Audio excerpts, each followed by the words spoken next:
Uncle June ill? The rustle of silk was the only sound in the suffocating silence of the penthouse. Baek Junil's jaw tightened as he pulled his crisp white shirt over his shoulders, the fabric grazing the bold ink of the dragon tattoo on his chest. He didn't need to look at the bed to know she was awake. He could feel her panic radiating through the room like a physical heat. He, the man who had brought entire syndicates to their knees, was now playing the role of a villain in the eyes of the one person he'd spent a decade trying to protect. He checked his watch, 6 a.m., the exact hour the Uncle Junil she knew was supposed to die, replaced by the ghost of her father's darkest mistakes. He was about to speak when the sheets shifted and Tiana's voice, raw and trembling with a lethal mix of recognition and betrayal, shattered the stillness. "Uncle Junil?" she whispered, her gaze fixed on the sharp, unfamiliar coldness in his eyes. The horrified realization followed a split second later as she pulled the covers to her chest, her breath hitching. But Junil didn't flinch. He simply turned, his profile sharp and unreadable in the dim morning light, finally letting her see the man the rest of the world feared, the man she was now bound to. Tiana Coleman had exactly 0 memories of how she'd ended up here, a fact she tried to claw through the pounding headache currently threatening to split her skull. The last thing she remembered was the clinking of glasses at her father's birthday dinner and the desperate, hollow look in Frank's eyes that she'd spent years trying to ignore. Still, she'd promised herself she'd stay for the whole night to keep him from the poker tables, and Tiana always tried to save her father from himself, even when it cost her her own peace. The room smelled like sandalwood and expensive gin, cold and intimidating against the fuzzy, alcohol-soaked warmth she'd been drowning in hours before. Tiana scanned the space, noting the minimalist luxury, the obsidian-topped nightstand, the floor-to-ceiling windows overlooking a city that felt too far away, and the man sitting at the edge of the bed, his back a wall of muscle and secrets. Luxury is a mask, but here we cake it off. Welcome to Afro-Korean Script with Maya. We're building a community of those who look deeper. Subscribe and join us today. Regular, riveting stories are officially in session. The silence in the penthouse was thick, heavy with the scent of sandalwood and the lingering chill of the morning air. Tiana sat frozen against the headboard, the silk sheets gathered to her chest like armor that offered no real protection. Her eyes remained locked on Baek Junil's back. He continued to button his shirt with a methodical, terrifying calm, his movements precise and devoid of the warmth she had known for 20 years. "Uncle Junil?" Her voice finally broke through the quiet, sounding small and fractured. "What is this? Why am I here?" Junil didn't turn immediately. He reached for his gold cufflinks, the light from the floor-to-ceiling windows glinting off the sharp angles of his face. He was no longer the man who brought her favorite pastries to Sunday dinners. He was a stranger, wrapped in a dark, expensive suit. Tiana's heart hammered against her ribs. The memories of the night before were a hazy blur of clinking glasses and her father's unusually pale face. "My father? Frank? He said he was taking me home." Frank Coleman is a man of many promises and very little capital. Last night, the debt reached its limit. "What debt?" Tiana whispered, her mind racing. How much could it possibly be? Junil stopped at the edge of the bed, looking down at her with a gaze that suggested both control and a dark, unspoken distance. He no longer had any of the affection he had shown her, enough that he was willing to trade the only thing of value he had left. "He didn't take you home, Tiana. He signed you over." The words hit her like a physical blow. Paralyzing shame washed over her as the reality of her father's betrayals settled in her bones. She had spent her life trying to save Frank from his own weaknesses, never imagining she would be the currency used to settle them. "He left you here as collateral," Junil continued, his voice devoid of pity. "Until his debts are settled in full, you belong to this house. You belong to me." Tiana stared forward, her gaze fixed on nothing as she processed the shattering of her world. The man she had trusted as family was now her owner, and the father she had loved had sold her in the dark. The uncle was dead, and in his place sat a MAFIA boss who had been waiting for this moment far longer than she realized. The transition from the bedroom to the rest of Junil's world felt like moving from a dream into a cold, hyper-realistic nightmare. Tiana was moved from the guest suite to the master penthouse floor, a move Junil framed as protection, though the heavy, silent men stationed at every elevator bank felt like an elegant incarceration. The penthouse was a cathedral of glass and obsidian, perched so high up above the city that the people below looked like nothing more than a debt to be collected. She stood by the floor-to-ceiling windows, her fingers tracing the cold glass, when the door to the private study hissed open. Jon-Il emerged, having shed his suit jacket. His shirt was unbuttoned at the collar and his sleeves were rolled up, revealing the true extent of the man her father had hidden from her. Dark, intricate ink crawled up his throat, a jagged black and gray tattoo that looked like dragon scales, disappearing behind his ear. It was a visual declaration of his lethal role in the city, a mark that distinguished the businessman from the beast. "The penthouse is secure," Jon-Il said, his voice cutting through her thoughts as he poured a drink. "My men are downstairs. You aren't to leave without a detail. Frank's creditors aren't just looking for money anymore. They're looking for leverage." "You talk about my father like he's a stranger," Tiana said, turning to face him. "He was your best friend. You were family." Jon-Il paused, the amber liquid swirling in his glass. He walked toward her, the proximity forcing her to notice the sharp, predatory focus in his eyes. "Family is a luxury Frank Coleman couldn't afford. In this city, I'm the one who decides who stays above ground and who disappears into the foundation. Your father knew exactly what I was when he asked for that first loan." As he spoke, a bank of monitors on the far wall flickered to life, showing grainy security feeds of various city districts. He glanced at them with a detached clinical interest. Tiana realized then that she wasn't just in a luxury apartment. She was in the nerve center of an empire. Every flickering screen represented a life, a business, or a territory he controlled with an iron grip. She caught a glimpse of a document on his desk, a list of names with red lines through them. "You're a monster," she whispered, her voice trembling as the scale of his power truly sank in. Jon-Il didn't flinch. He reached out, his hand hovering near her face, but never quite touching her, a gesture that felt like both a promise and a threat. "I'm the wall between you and the men who are far worse than me, Tiana. You can call me a monster if it makes you feel safe, but remember, I'm the only monster that's on your side." The opportunity to confront her father came sooner than Tiana expected, but it brought none of the closure she craved. Jon-Il had arranged for Frank to be brought to a secure, neutral room on the lower levels of the estate. The room was sterile, furnished only with a heavy oak table and 2 chairs, lit by a clinical hum of fluorescent lights that stripped away the warmth Tiana had associated with her childhood home. When Frank walked in, he looked like a ghost of the man who had raised her. His suit was rumpled, his eyes bloodshot and darting toward the security cameras in the corners of the ceiling. He didn't rush to hug her. He didn't even look her in the eye. He sat down heavily, his hands shaking as he reached for a glass of water that wasn't there. "Dad?" Tiana started, her voice cracking. "Jon-Il told me everything. Tell me it isn't true. Tell me you didn't leave me there as a down payment."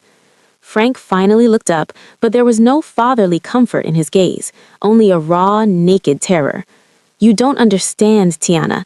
You don't know the things he can do. I was out of time. They were going to take my hands, Tiana. They were going to make sure I never walked again." "So you gave them me instead?" Tiana's voice rose, the shock giving way to a searing, white-hot betrayal. "You were supposed to protect me. You're my father." "And he's Beck Jon-Il," Frank hissed, leaning across the table, his desperation making him look predatory. "He's been looking at you for years, Tiana. Do you think I'm blind? I saw the way he tracked you at every dinner, every graduation. He wanted you, and giving him what he wanted was the only way I could stay alive. He's safe, Tiana. He'll treat you like a queen. Isn't that better than being dead?" Tiana recoiled as if he had slapped her. The realization hit her with the weight of a falling mountain. Her father wasn't just a victim of a gambling addiction. He was a coward who had calculated her value against his own skin. He wasn't afraid for her. He was terrified of the man who now owned her, and he was more than happy to let her pay his bill.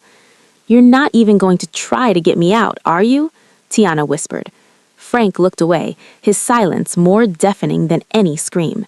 He was already mourning her as if she were gone, his mind already moved on to his next survival tactic. In that moment, the final thread of Tiana's family loyalty snapped. The man across from her was a stranger, and the only family she had left was the monster waiting for her upstairs. The transformation was as cold and meticulous as the man who commanded it. Tiana stood before a three-way mirror in the master suite, draped in a gown of midnight blue silk that clung to her curves like a second skin. Beside her, a professional team had spent hours taming her natural curls into a sophisticated sculpted crown and applying makeup that felt less like beauty and more like war paint. "You look like a queen," Joan Eel's voice vibrated from the doorway. He walked toward her, resplendent in a custom-tailored tuxedo that made his broad shoulders seem like a fortress.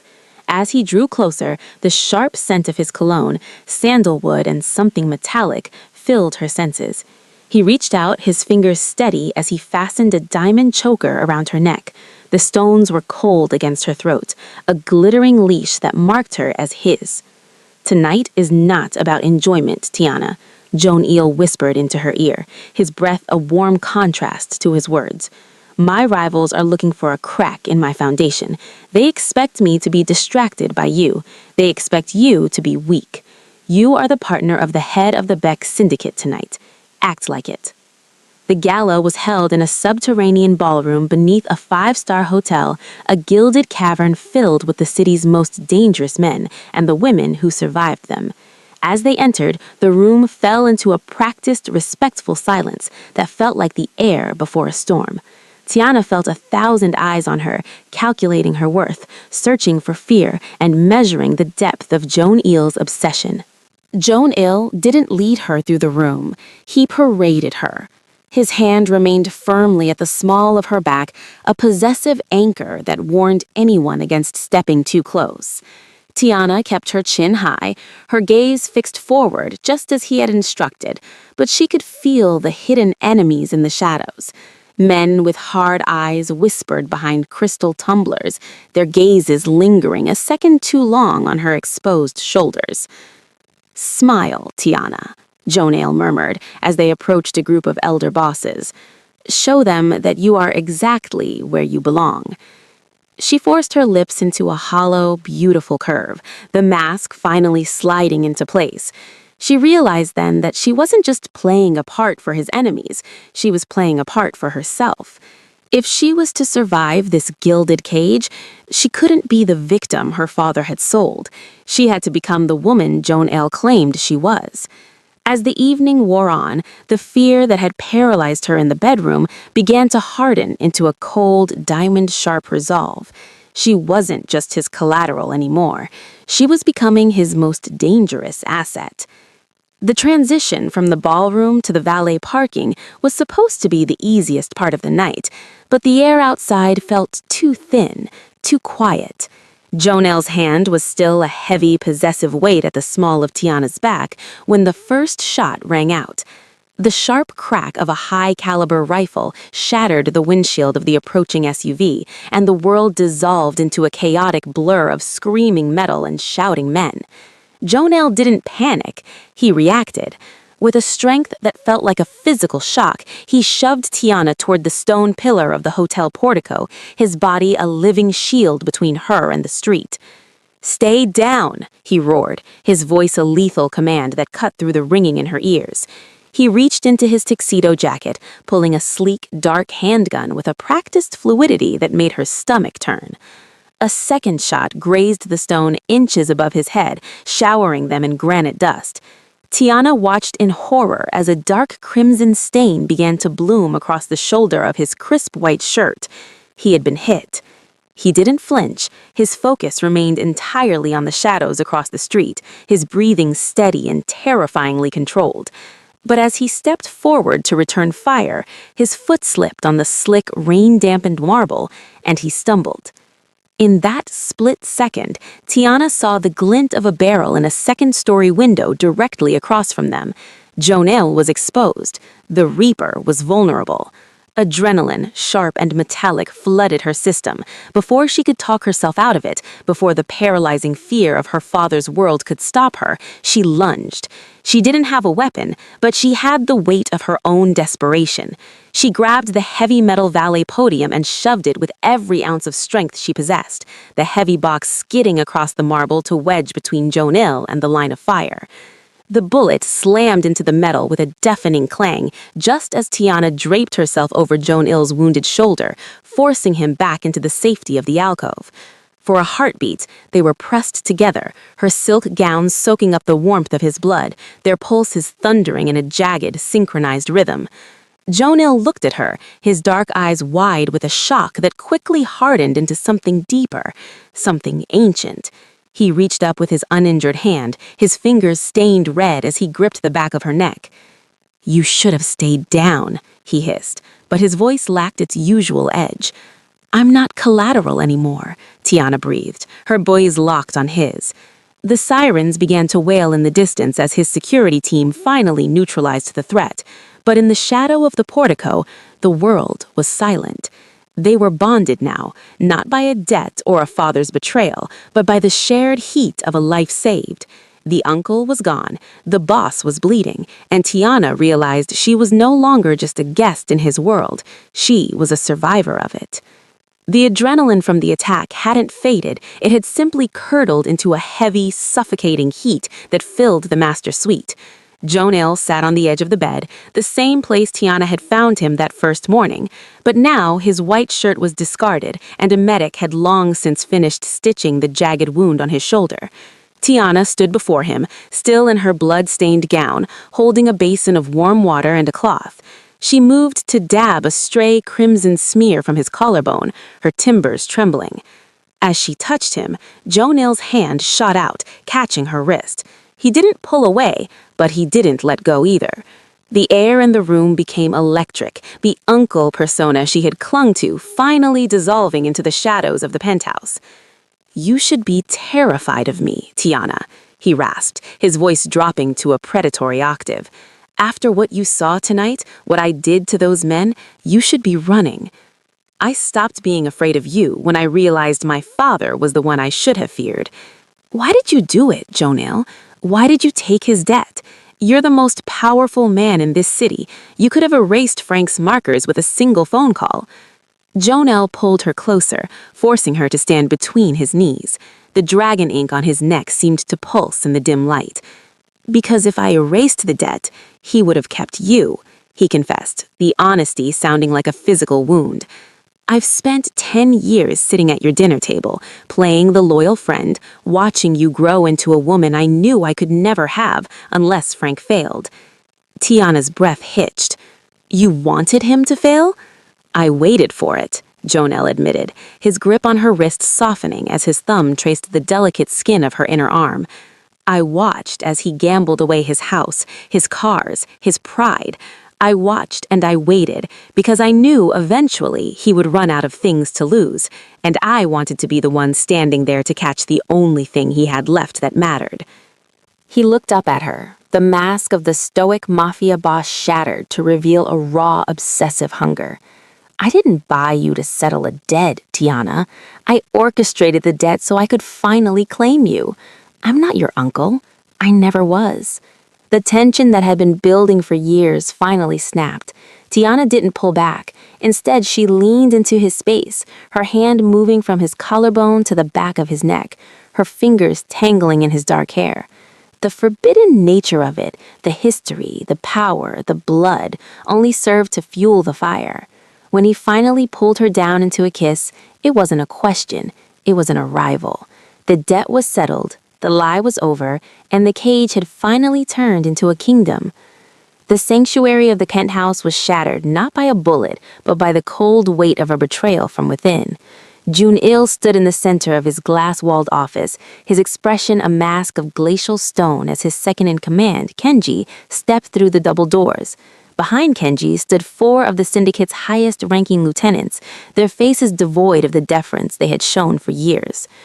Tiana stood by the bookshelf, her heart sinking as she realized the security detail outside had vanished.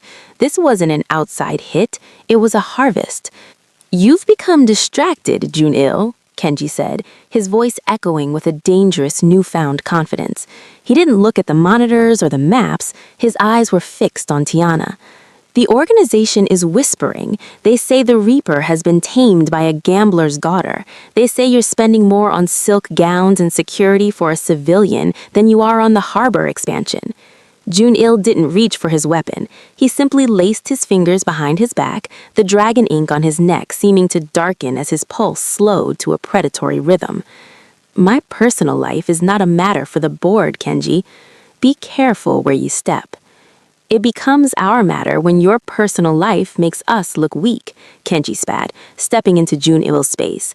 "A boss who was ruled by his blood for a girl he used to call niece is a boss who is ripe for replacement. You risked the entire leadership at the gala for her. You bled for her. If you won't put the organization first, then you're just a man in a suit holding on to a ghost." The air in the room grew thin. Tiana saw the subtle shift in the lieutenant's stances, the way they moved to flank the desk. They weren't just here to argue, they were here to measure the depth of Jun-il's resolve. "She is not a civilian," Jun-il said, his voice dropping to a terrifyingly quiet rasp. "She is the foundation, and if you think my devotion to her has made me soft, you've forgotten why you feared me in the first place." Kenji laughed, a harsh, jagged sound. "Then prove it. Give her back to her father. Pay the debt in blood and move on. If you can't, then we take the vote now." Tiana looked at Jun-il, her breath hitching. She saw the flash of raw, protective fury in his eyes, a fire that confirmed everything he had confessed in the bedroom. He wasn't going to negotiate, he was going to burn it all down. But as the first lieutenant reached for his holster, the room dissolved into a blur of motion. The coup had begun, and Tiana realized that her presence hadn't just changed Jun-il's heart, it had set his empire on fire. The betrayal didn't end in the office. It spilled into the hallways of the penthouse like a flood of cold iron. In the chaotic crossfire of the coup, Tiana was snatched, not by an outside enemy, but by the very men who had once bowed to Jun-il. By the time the smoke cleared in the study, Kenji was gone, and the space beside the bookshelf where Tiana had stood was empty, marked only by the shattered remains of a crystal vase. Jun-il stood amidst the wreckage, a crimson streak cutting across his cheek, his eyes turning into twin voids of glacial fury. He didn't call for a cleanup crew. He didn't call for a meeting of the elders. He reached for the secure line in his desk and issued a single terrifying command: "Burn it all." The Reaper didn't just return, he dismantled everything he had built. To find Tiana, he tore through his own infrastructure with a surgical, heartless precision. He shut down the harbors, froze the offshore accounts, and turned his loyalists into a pack of wolves. Anyone who had even whispered Kenji Mame was hunted. He moved through the city like a natural disaster, leaving a trail of broken glass and silent traitors in his wake. He wasn't a businessman anymore. He was a man who had lost his soul and was prepared to level the world to get it back. He found them in a cold, damp warehouse near the shipyards, the very place where Frank's debts had first been tallied. Kenji stood over Tiana, who was bound to a rusted chair, her face bruised but her eyes still burning with that same defiance he had seen in the ballroom. "You destroyed the empire for her," Kenji screamed, as the warehouse doors were torn from their hinges. "You have nothing left, no power, no money, no empire." Jun-il stepped through the dust and debris, his white shirt soaked in the rain and the blood of the men he'd cut through to get here. He didn't look like a boss, he looked like death incarnate. He didn't stop until he was inches from Kenji's trembling blade. "You think the empire was my power?" Jun-il's voice was a low, guttural rasp that chilled the very air. "The empire was the cage I built to keep the monster inside. You took the only thing that made me want to be a man." With a movement too fast for the eye to follow, Jun-il disarmed Kenji, the sound of snapping bone echoing through the hollow rafters. He didn't look at the fallen traitor as he moved to Tiana, his hands, the same hands that had just dealt out destruction, becoming infinitely gentle as he sliced through her bonds. He pulled her into his arms, crushing her against his chest as if trying to merge their heartbeats. "I have you," he whispered, his voice finally breaking. "I have you." The debt was paid. The organization was in ruins, but as June-il carried her out into the cold morning light, he didn't look like a man who had lost everything. He looked like a man who had finally found the only thing worth keeping. The rain that fell over the private airstrip was light, a soft gray mist that blurred the line between the sky and the tarmac. It was a mirror of the night Tiana's life had been sold, but the woman standing under the umbrella was unrecognizable from the girl who had woken up in a stranger's bed. Tiana stood tall, draped in a coat of charcoal wool, her fingers intertwined with June-il's. Beside them, a single plane waited with its engines humming, a one-way ticket out of the city they now ruled. Frank Coleman stood a few yards away, flanked by two of June-il's silent New Age security detail. He looked diminished, his expensive suit hanging off a frame that had been hollowed out by fear and shame. There was no funeral today, at least not a physical one, but as Tiana looked at him, she knew she was burying her father nonetheless. This was his exile. "You're really doing this?" Frank's voice was thin, lost in the wind. "Tiana, I'm your blood. You're going to let him send me away with nothing?" Tiana didn't flinch. She felt June-il's hand tighten protectively on hers, his presence a solid, unyielding mountain at her back. The dragon ink on his neck was visible above his collar, no longer a secret to be feared, but a symbol of the power she now shared. "The city is quiet tonight," he murmured, his dark eyes searching hers. "They know the foundation has changed. Let them watch. We aren't hiding anymore." They turned back toward the idling black sedan, walking together into the heart of a city that was now theirs to shape. They were the new empire, built on the ruins of a betrayal and forged in a fire that had turned collateral into a queen. As they drove away, the gates of the estate opened to receive them, not as a master and his prize, but as two halves of a whole, finally home. If this story stayed with you longer than the video itself, you might belong here. Subscribe and keep walking these stories with us.